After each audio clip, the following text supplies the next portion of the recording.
Hi guys! Ito na yung niluto natin guys. Diba? Sarap oh. Ito na yung may gato guys. Tapos may malunggay. Alam mo ba dito sa Erbil guys? Ang pakaano yung malunggay dito guys. Tapos may kalabasa tayo guys. Ang ilagay natin dito guys, manok. Para naman na iba. Hindi lang yung ano natin. Kasi yung kanin natin guys. Gorgor. Tinawag namin dito na yung bulgur guys. Parang mais yan siya. Diba guys? Tingnan nyo. Parang yellow corn siya guys. Kung titingnan pero hindi yan. Tapos may natira pa kami na tuyo. Kagabi pa yan. Hindi na ubos.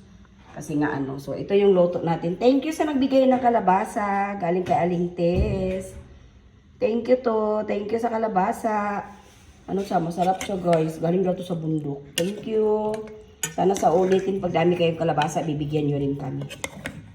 Ito na yung ulam natin guys. So, kakain na tayo ngayon guys. Sabayan nyo na akong magkain sa ulam natin for today's na kalabasa na may malunggay. At saka nilagyan din natin ng carrots para naman maiba.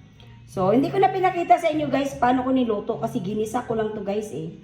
Nagin ko lang siya ng mga anik-anik. Alam niyo naman paano paggisa, di ba? So, hindi ko na pinaano sa inyo ano paggisa guys. So, ito yun siya guys. So, kaya kukuha na din kayo ng kanin nyo. Sabayan nyo na akong magkain ng tanghalian.